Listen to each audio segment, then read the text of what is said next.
I'm going to talk about inventing abstract data types, and then depending on what happens, I'll either tell you about replication protocols or I'll talk more about the other stuff. All right, so I got my PhD at Stanford, and I actually did my thesis work in AI. And when I finished, I knew that I wanted to change fields from artificial intelligence into systems, and I got a job at the MITRE Corporation where I made that change. And MITRE Corporation is a company in Boston that works primarily on does research for the government. And when I arrived there, they had started a project on uses of machines that provided microprogramming. So the first project that I worked on at MITRE was to design a hardware architecture using micro instructions. And this is the machine that I used, the Interdata 3. And what I recall about the Interdata 3 is it had 16K of read-only memory. The idea in a microprocessor like this was that you were actually supposed to implement an instruction set using the micro instructions and the read-only memory. And the thought was that the 16 micro instructions, this is what I remember, and a paper tape reader, that was sort of the whole thing. They're sort of like a RISC machine. But at that time, and which makes it sort of interesting that people thought, well, you couldn't write programs in a RISC instruction set. And I think the reason was that in those days, people primarily wrote a lot of machine code. And writing machine code using a RISC instruction set is very tedious because you have to write many of these micro instructions in order to actually carry out something simple like, let's add these two integers from these two locations and put them into a register. So I designed an instruction set using this Interdata 3 architecture, and it wasn't anything particularly interesting in that instruction set. It was more like the kinds of instruction sets that machines provided in those days, except that it provided semaphores in the hardware. So I had been very interested in Edgar Deitzer's work on the THE operating system, and that was the paper in the 1960s that proposed this notion of semaphores as a synchronization technique, and I thought that would be a great thing for the hardware to support, so I put that in as some of the instructions that were available in that machine. Now, that work took me from about 1968 to 1969, probably the end of 1969, and at that point, the obvious question that comes up in a project like that, well, that's great, you got a machine architecture, is it really good for anything? And so the next step of the project was to use it for something, and I used it to build the Venus operating system.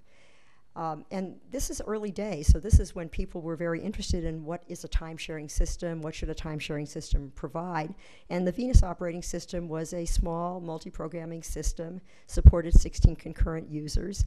It's kind of an obvious thing to do with this architecture because since it supported concurrent access and had a lot of concurrency inside it, it was a natural place to explore the usefulness of semaphores.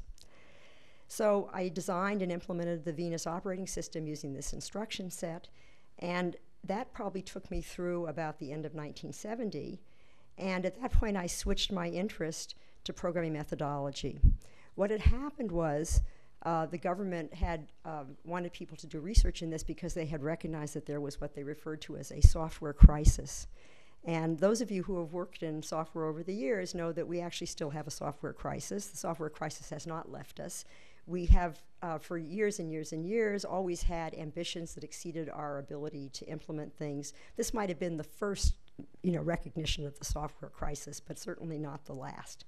So the government was very interested in techniques that could be applied to allow us to build software in a way that would make it more likely that the software did what we wanted. That was what they recognized as the problem. You could build software, but did it provide you in the end with the behavior that you were actually interested in?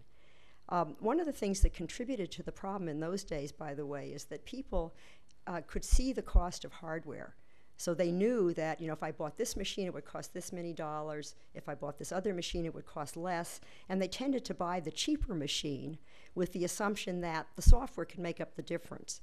And so not only were they trying to build software systems that were sort of beyond their abilities, but they were making the problem harder by providing underpowered hardware so that the software was more complicated than it needed to be.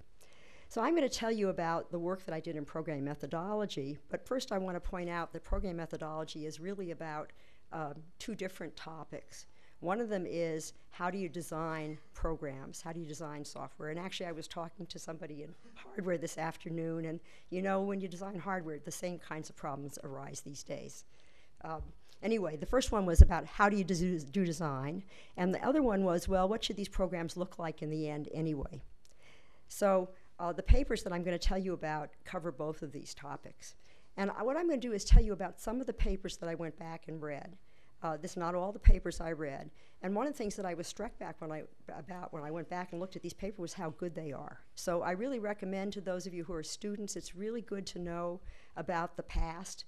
And I feel that it's important at universities that we offer courses where the students have a chance to become acquainted with some of this stuff. So here's the first paper I want to talk about. This is Edgar Dijker's famous paper on go-to statement considered harmful. This actually is not a paper. It's just a letter to the communications of the ACM. It's just 2 pages long.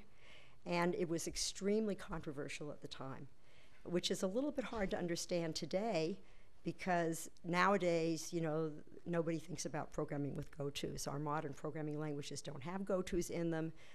So we've sort of, the battle has been fought and won. But at the time, people were using go-tos a lot. And the reason why this was a controversial statement, I think there were 3 reasons for this. First of all, it was just people were insulted because they wrote programs and they used go-tos and these were good programs, so how could Dijkstra be saying that using go-tos was bad?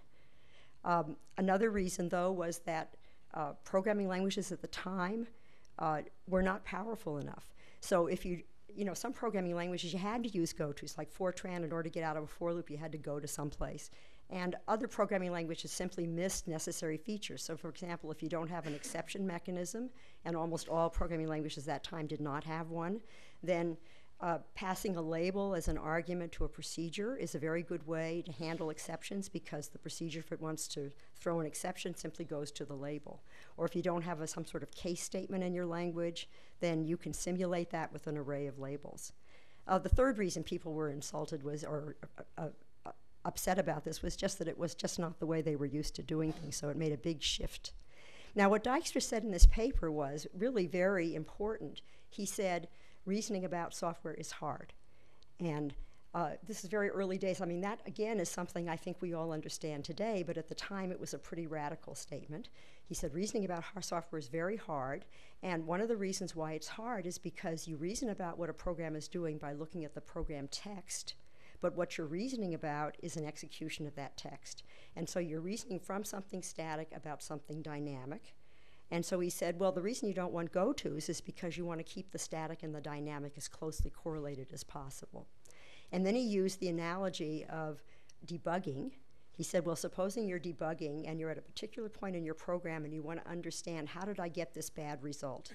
Well, in order to understand that, you have to know how you got to where you are. And if you're dealing with a program without go-tos, it's relatively easy to figure this out. But if you're dealing with a program with go-tos, it's very difficult. People used to talk about programs in those days as bowls of spaghetti. You know, so if you just get the image of all the go-tos going all over the place, programs like that were really hard to understand. Okay, here's another very important paper. This is by Nicholas Weert. And what Nicholas is talking in this paper about is not what programs should be structured as, but how do you design. So this is a very early paper on top-down design. And his point was you start with a statement of the problem to be solved, and you work from there to the solution of the problem. Now, all of us know today that design is in fact not strictly a top-down process. You have to do an iterative process where you go top-down, you go bottom-up, you go around, you know, until you get a solution that works both from the point of view of achieving what you want and also providing reasonable performance. But nevertheless, it's absolutely true that top-down has to dominate. Because if you don't start with an idea of what you're trying to do, then how can you possibly end up with something that solves the problem? Now, what Weert proposed in this particular paper was a methodology where he said, well, what you do is you make one decision, and based on this decision, you write an abstract program, which might not even be written in a programming language. It might just be a sequence of little statements that you write that explain how to solve the problem based on that one decision. And when you're happy that that particular program satisfies your requirements, then you can take one or more of those statements and do the same thing again. And his example was the 8 queens problem.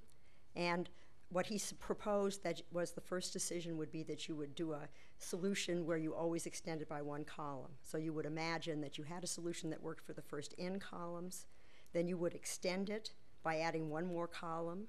If the solution still worked, if you could find a solution that worked for n plus 1 columns, then you just continued until you had all your columns. Otherwise, you would backtrack. So that's an example of a top decision, a first decision.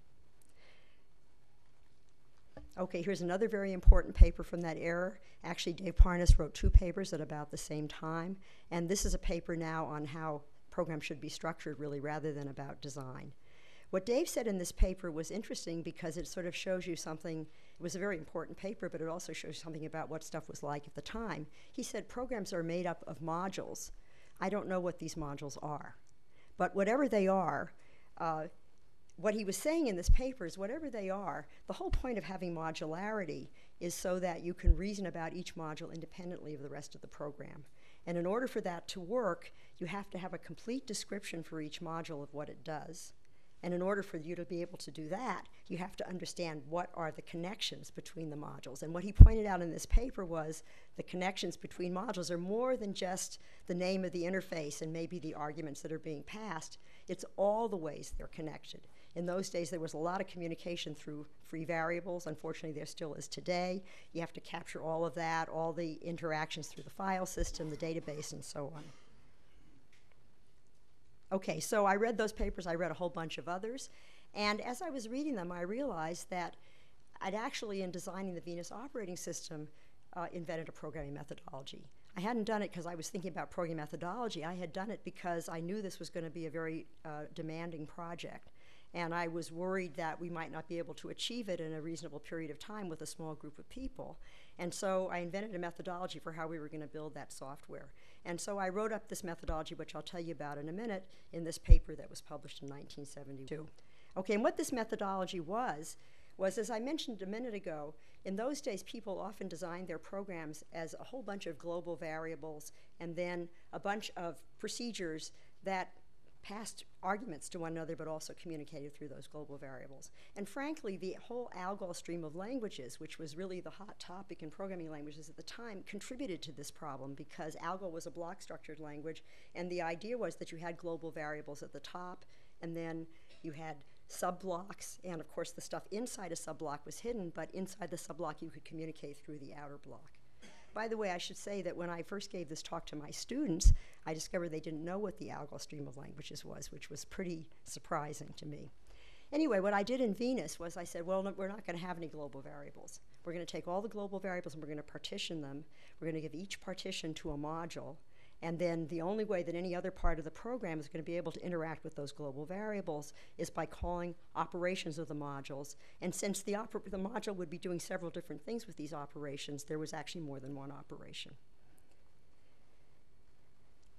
Okay, so now it's 1972, and in the fall of 1972, I moved from MITRE to MIT.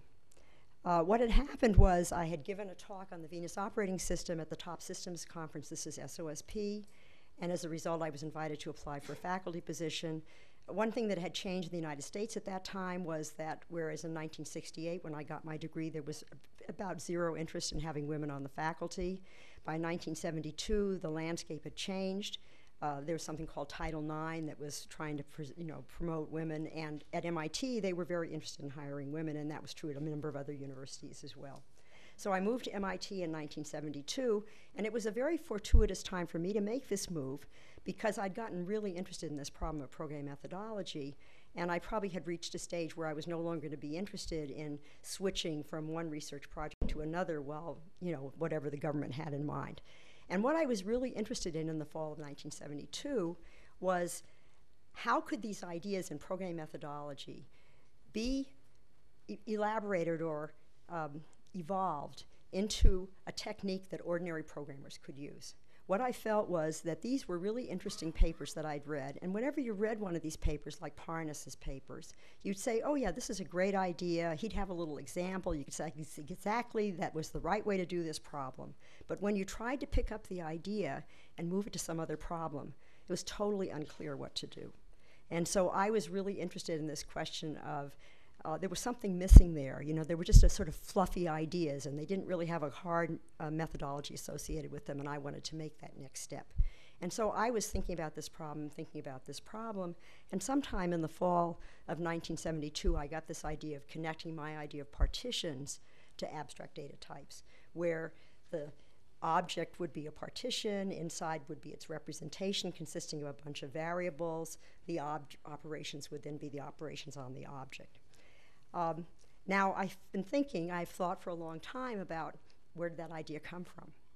And I can't answer that question, but what I can tell you is I think there were several reasons why it happened. One of them was I was really totally wrapped up with this problem, so I was thinking about it all the time.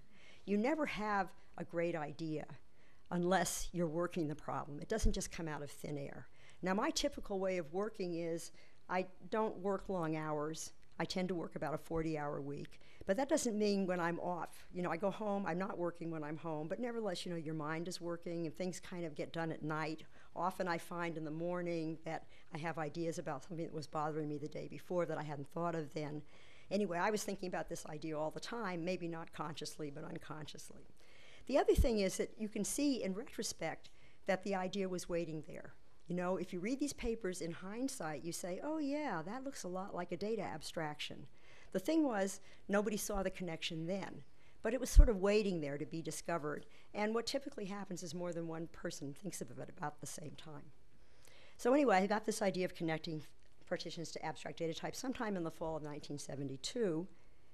And then the next thing that happened was in the spring of 1973, there was this really interesting meeting in Savannah. It was a joint SIGPLAN SIGOPS. So SIGPLAN is the programming language group of the ACM, SIGOPS is the operating system group, and this was an interface meeting, so people from both communities, ostensibly to be talking about programming languages in which to implement operating systems. Now, that is actually, if you think about it, a pretty boring topic, one that's not really worth spending time on, although at the time it seemed like an interesting topic. The reason it's not very interesting is because there's a limited set of operating systems. There's a vast, you know, unbounded world of applications, so the place where you want to focus your programming language energy is on support for those applications. In truth, though, the people at this meeting weren't interested in programming languages for operating systems. They were mostly interested in programming methodology. And there was a session there where I gave a talk on my ideas about abstract data types, and Steve Zillis, who was a graduate student at MIT at the time, but also an employee of IBM, had written a paper that had some similar ideas in it, and so Steve and I started to work together.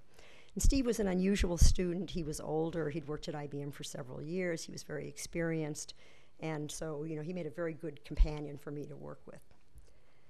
So Steve and I did the obvious thing. I should say going in that we knew a lot about programming languages because Steve came from IBM. He knew all the IBM languages. I came out of my AI background, so I knew Lisp and the sort of AI type stuff. And then, of course, we knew the algol stream and so on. So we came in with a very good knowledge of programming languages. But of course, to work on this project where we were really trying to figure out, well, now we sort of know what an abstract data type is. Now let's try to figure out what it really is. We did a lot more reading. Okay, so I'm going to tell you about a few of the papers we read then. And this is the first one. It may surprise you to know that there was a lot of interest at this time in something called extensible languages. And what was going on was that people were very worried about what they called the universal language. So, you know, Java is a universal language. C is a universal language. Every language we use is a universal language, and today we have no doubt that you could write any program in a universal language. But at that time, people were worried about whether, in fact, you could write any program you wanted to in a universal language. And the source of their worry was that whenever you provide a higher level language, you take away the features of the underlying machine because you replace that machine with a higher level, and you're supposed to use the machine only through a higher level. And they were worried that that loss of expressiveness from the lower level to the higher level might be a serious problem. And in fact, you know, it is a problem.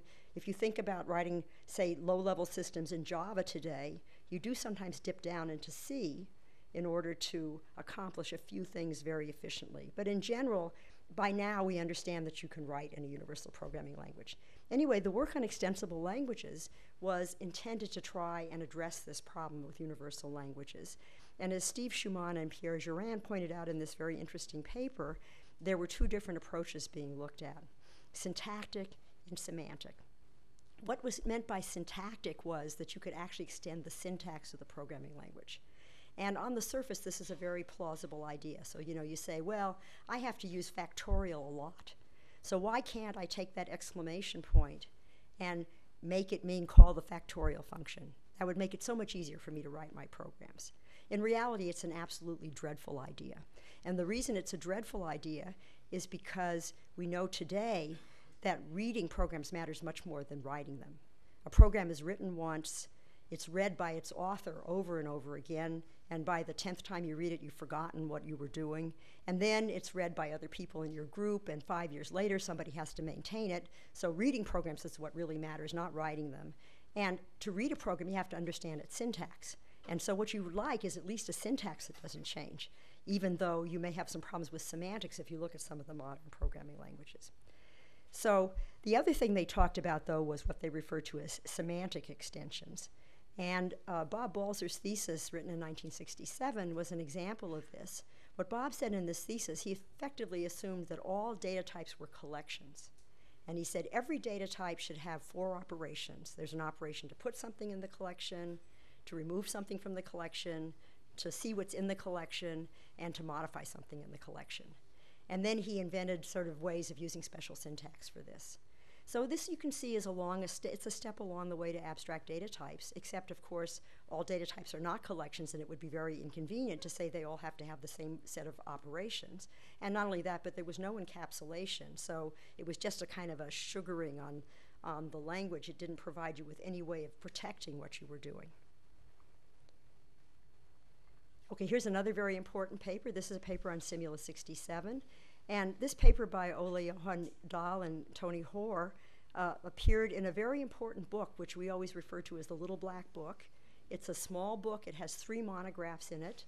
This paper on Simula, a paper by Dijkstra on top-down design, and a paper by Tony Hoare on data structures. And so this is a paper, an early paper on Simula 67. As you know, this is a very influential language.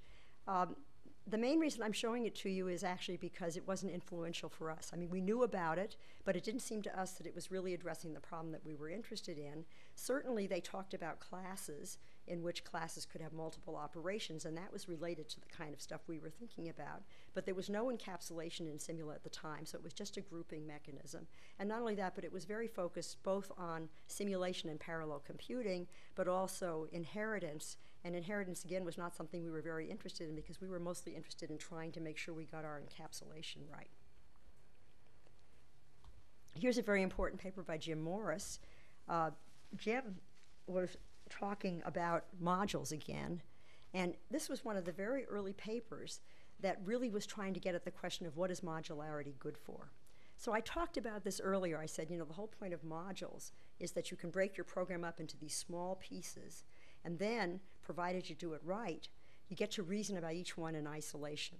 And this is what Parnas was talking about when he talked about those connections. What Jim was talking about in this paper is he was saying, what kinds of restrictions do we have to put on the interactions between modules in order to make local reasoning possible? And he zeroed in on the fact that the variables inside the module, the part of the state that was hidden inside the modules, that was what mattered. And you had to make sure that none of the code on the outside of the module could modify that state, because if it could, then of course you can't reason locally about what that module's doing.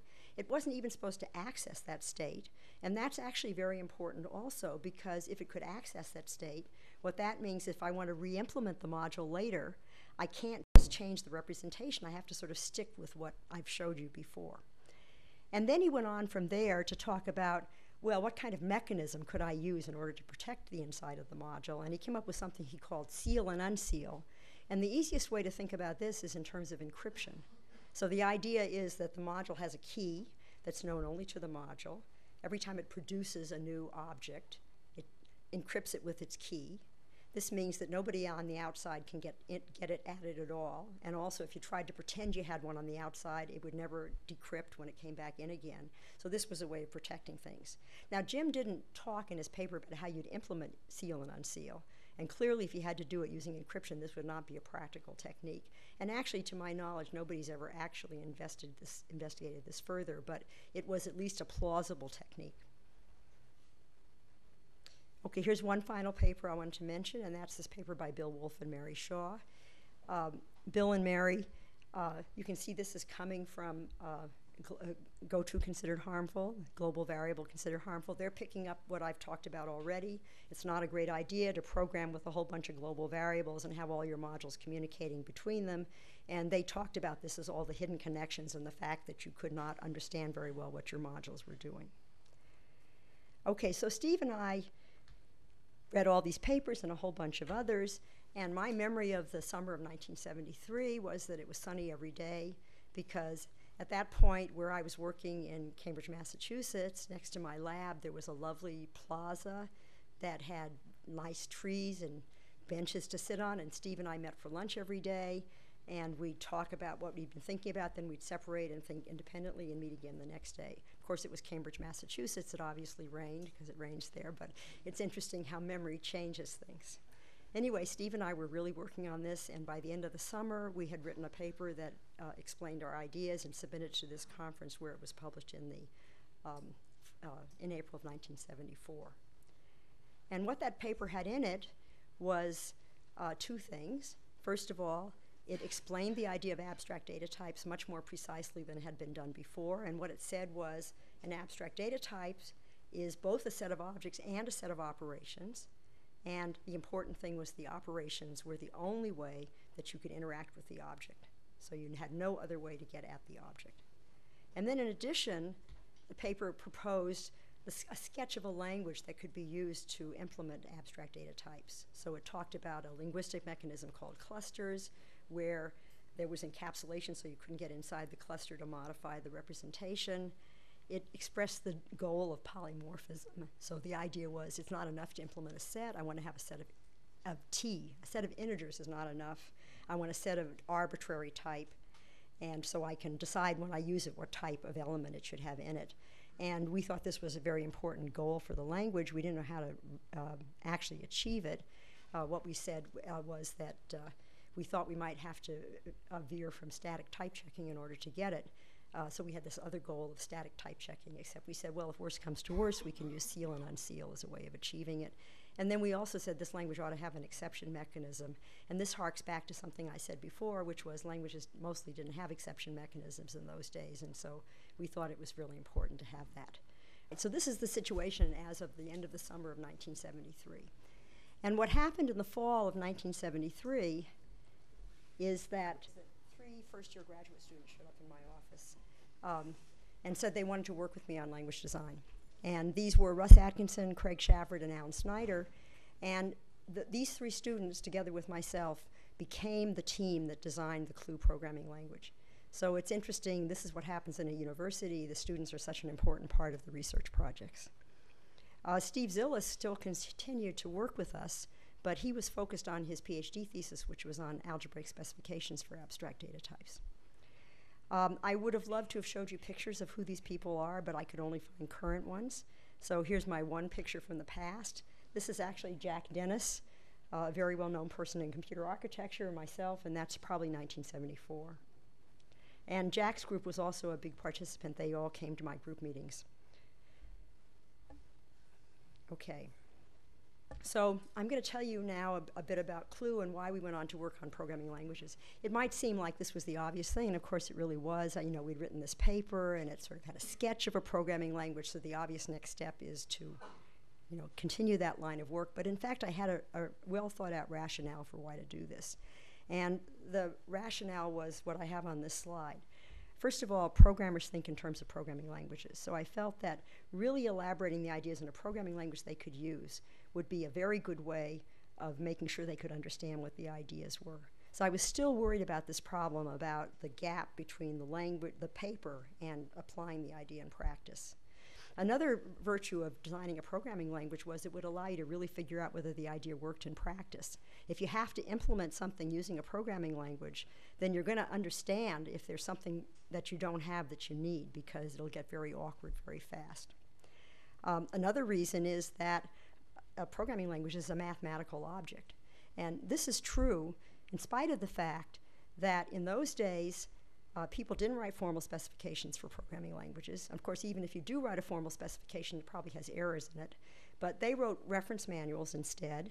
And in truth, the compiler was the definition of the language. And it was quite common that the second compiler didn't work exactly the same way as the first compiler, and then there'd be a big argument about what's the language really anyway.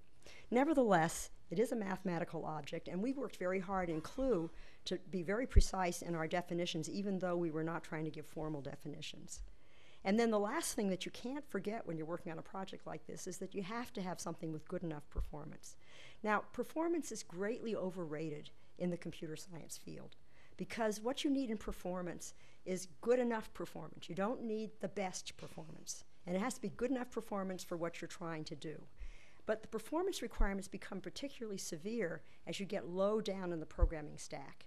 So it's very important that the programming language you use have a good implementation. It's very important your operating system have a good implementation. It's much less important that your web service have an outstanding implementation, because by now you're working at the speeds that people can notice, and that gives you a lot of flexibility. So these all seem like really good reasons to go ahead and design and implement a programming language. Now, like any language, these are the design goals. This is what any language is concerned with. It has to have adequate expressive power so that people can do with it what they need to do.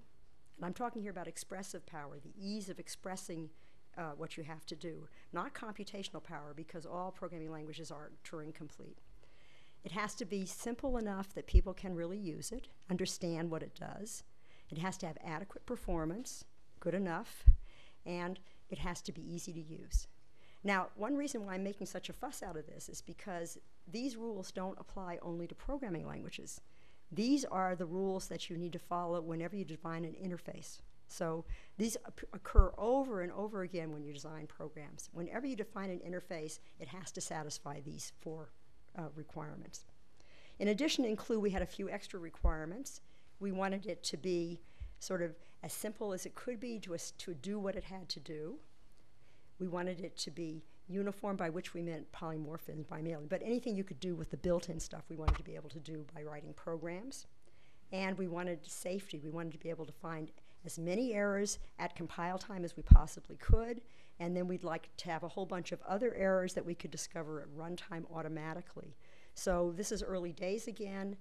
This is if you think about C, where there's all sorts of errors that could be figured out by a combination of compile time and runtime, like, did you exceed your array bounds? Well, we were talking about stuff like that. There were a bunch of restrictions that we established pretty early on.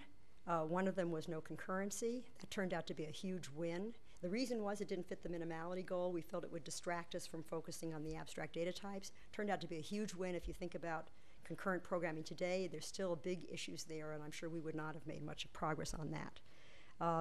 We threw out go-tos because we believed what Dijkstra was saying, and as I said earlier, we didn't pay any attention to inheritance. And then finally, we made a few other decisions pretty early.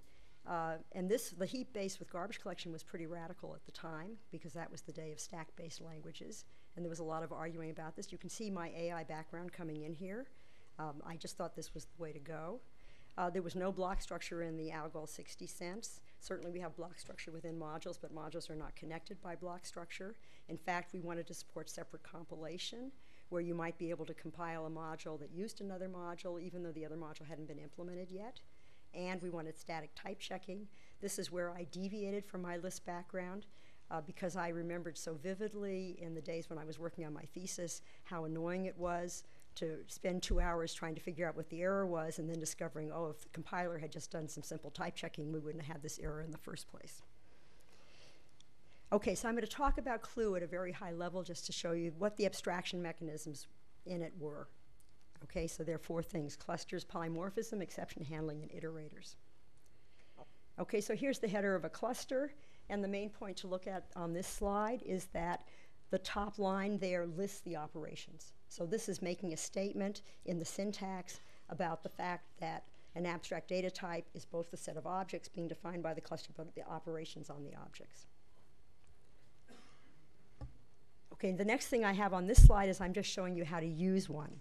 Okay, so I'm saying here I have an int set S, and The thing to look at here is the $ notation. Now, this $ notation is pretty crufty, and I might do it differently today, but actually there's an interesting point being made here, and that is that this expresses very directly my idea that the operations belong to the type, as opposed to belonging to the object. So this is quite different from what you see in Java, for example, where the operations are thought of as belonging to the object. I really thought about it in this different way.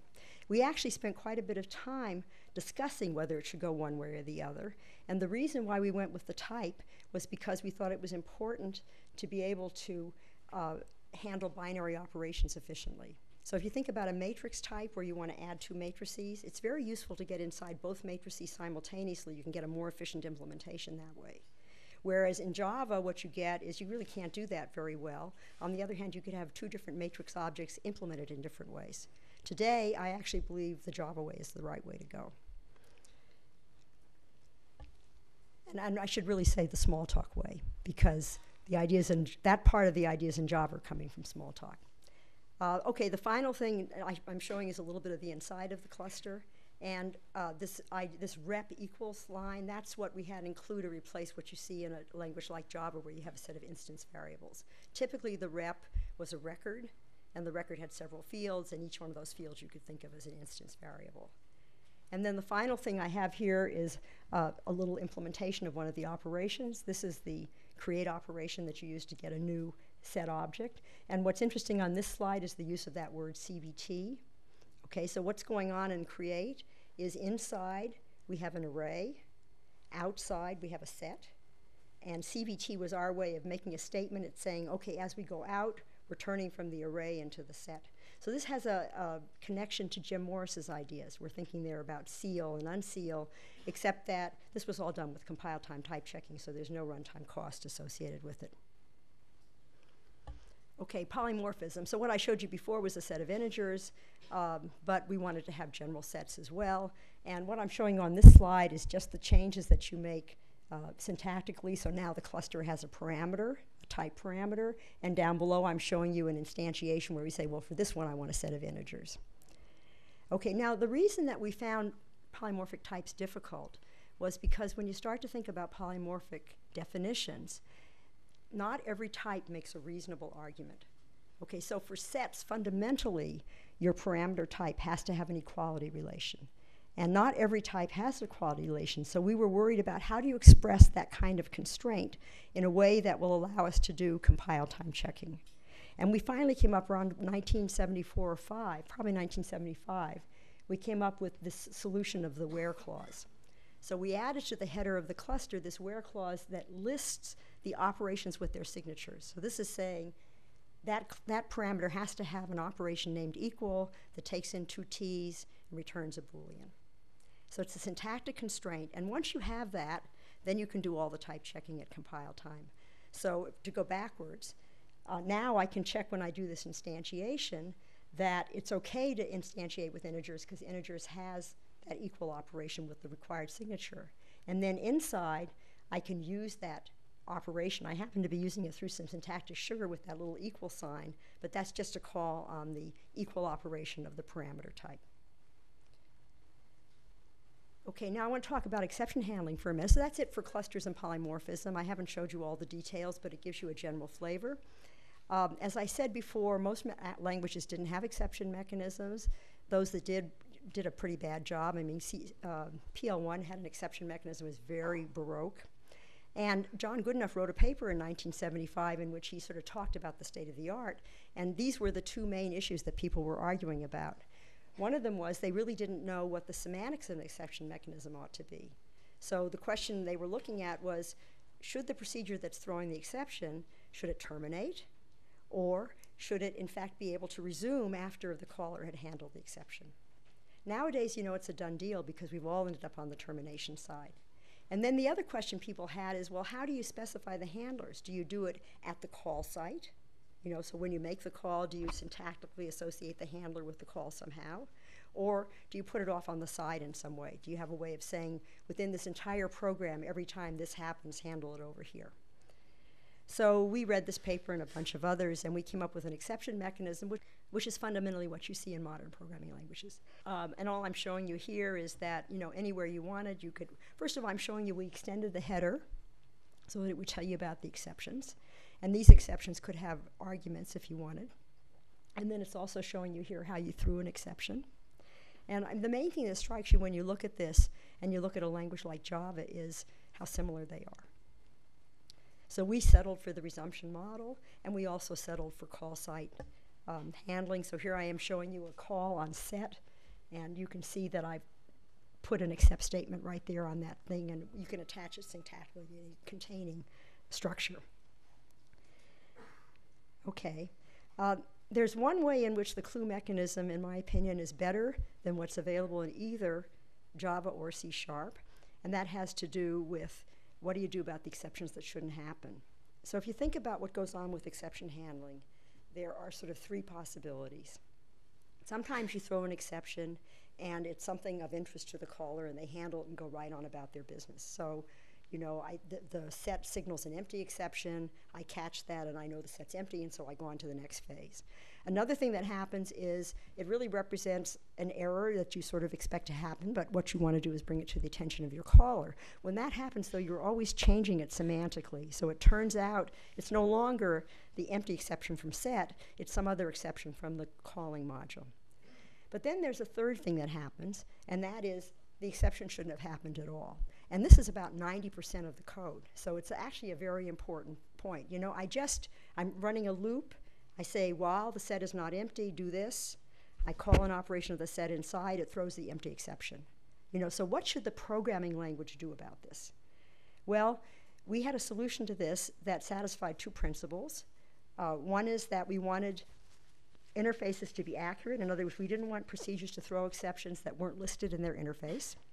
And the other was we wanted to avoid useless code. We didn't want the person writing that code to have to write an exception handler for this case that shouldn't be happening. What we did in clue was we would recognize and syntactically when the exception was one that they weren't expecting to handle. We turned it automatically into a special exception. Every procedure threw that exception. And then you could think about every operation as having an accurate interface in which this extra failure exception was the one additional thing. If you think about Java and C#, Java requires that you write the useless code, because you're supposed to handle those exceptions. C# does something even worse, actually, which just lets the exception go up the stack, which means you've lost the accurate interfaces. So that's what I think about that. Okay, now I want to tell you the story of iterators. So iterators was another abstraction mechanism we invented in the course of designing clue. It wasn't one we had in mind going in. We recognized as we worked on the project that we had a problem with collections. So when you think about a type like a set or any sort of collection type, typically what you're doing in your program is you're gathering a whole bunch of stuff into your collection so that you can do something with them. So I want to print all the elements of the set, I want to add them together, whatever it is that you think you want to do with them. And so we were worried about what do we do with a program of this form. And of course, we knew that there were a couple of ways we could handle it without having any extra linguistic mechanisms. One thing you could do is you could simply go through the set, removing the elements one after another until the set was empty. But the problem with that was sometimes you actually wanted to continue to use the collection for something else, so that was not an ideal solution. The other thing you can do is you can complicate the abstraction. You can turn the set into an index set, so that now you have a notion that every element of the set has an associated index. Then you could use the indexes to get at all the elements of the set. But that's really bad from a programming methodology point of view, because a real goal in designing programs is to keep your programs as simple as possible, and having to make your abstractions more complicated to make up for a deficiency in the programming language doesn't seem too desirable. So we were really wondering what to do about this. And in the summer of 1975, I believe, I took my team of 3 students and we went to visit Bill Wolf and Mary Shaw's group at Carnegie Mellon, where they were working on a language called Alphard. Alphard was another attempt to put abstract data types into a programming language. Unlike what we did in Clue, in Alphard they did not embrace the idea of a heap with garbage collection, and instead they thought about having objects on the stack, and that caused them lots of complexity that we were able to avoid. Because when you think about it, you can see you have the following problem if you're using the stack. if you don't know how big your objects are when you compile the using code, you don't know how much space to allocate on the stack, and that causes a lot of complications. If your objects are in the heap, it doesn't matter because all you have on the stack is a pointer to the object.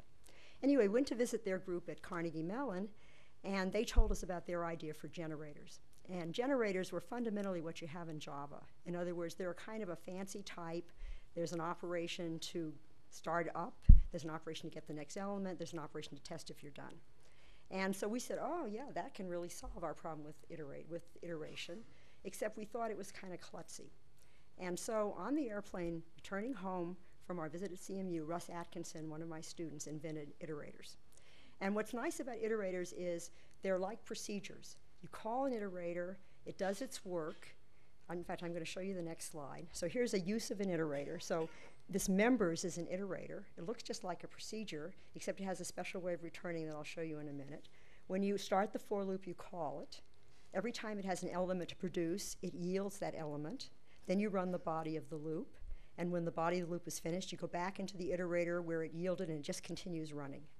So what's nice about this, and here's the implementation of the iterator, it's really straightforward. The main point is that you do that yield there inside that for loop, and when control comes back inside the iterator, then you just pick up from there and you continue inside the inner for. So what's really nice about iterators compared to generators is that you use the stack to remember what you're doing. So you get to use program variables and the program stack to record where you are, and that makes it much easier to write programs. With generators, you have to fundamentally implement abstract objects to do the same thing. And as you know, there are generators in Java, but there are iterators in C#. Okay, so that's pretty much the story about abstract data types and CLUE. And what I'm going to do in the last few minutes of the talk is just sort of talk about a few other things that happened after that. What happened in about 1980 was that the project on CLUE was done, and I was trying to think about what to do next, and I got interested in distributed computing. So the state at that time was that the ARPANET existed, people were sending email and they were doing file transfer, and there was an actual and remote login, you know, the same things you can do on, say, Linux today. But they were interested in but had no idea how to write distributed programs, how to write programs that had components that ran on various computers on the internet. So I thought, that's a great project to work on. And it also allowed me to go back to concurrency, something I had put aside in the past, but in this, what I thought was a much more interesting environment of distributed computation. So I designed another programming language called Argus, and I went on to do a whole bunch of work in distributed computing, and most of my work is in distributed computing today. Although I have designed a few programming languages along the way. I've done quite a bit of work on transactions and databases, and I also did a lot of work in programming methodology, and I understand that you use my textbook in one of your classes, and that textbook was mostly developed, those ideas were mostly elaborated and developed in the 1980s through a course that I developed at MIT.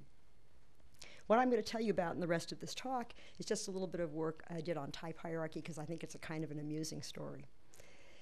So what happened was that in 1987, I was invited to give the keynote at UPSLA, which was the main object-oriented programming language conference. And as I said, you know, we were not interested in inheritance in CLUE. And in fact, I had been paying very little attention to the work that was going on in Alan Kay's group on Smalltalk. And I thought when they got this invitation that this was a good opportunity to go and look at some of that work. And so what I did was I went and started reading a lot of papers on object-oriented programs, and I discovered massive confusion and an awful lot of papers that didn't know the difference between an abstraction and implementation. You know, so they sort of missing the whole boat as far as programming methodology was concerned. And I think that one of the sources of the confusion, which you don't see in languages like Java today, but you could see at that time, was that inheritance was being used for two different purposes, but they hadn't quite realized it yet, or they hadn't got separate linguistic mechanisms to sort of sort the two things out. So it was used for implementation. That's where you have inheritance, so this subclass inherits from that subclass. But it was also being used for type hierarchy. Now, I frankly never been very interested in inheritance. I still am not very interested in inheritance, but type hierarchy I thought was a very interesting idea. And so I began to think about that, and there were papers in existence that pointed out that there were these two uses, and they talked about what type hierarchy was, but they didn't quite get it right. And so I read papers that would say things like, stacks and queues are both subtypes of one another. And the reason they're both subtypes of one another is because they both have operations to stick something in at one place, take it out later. And so therefore, they're the same, basically. And here what I thought was going on is that they were thinking syntactically rather than semantically. So it might be that they had operations with the same name, put and get. But the truth is, if you write a program and you intend it to use a stack with a LIFO discipline, and you're handed a queue instead with a FIFO discipline, your program's probably not going to work right. So I came up with this idea that I presented in the keynote. Oh, I'm going to skip that.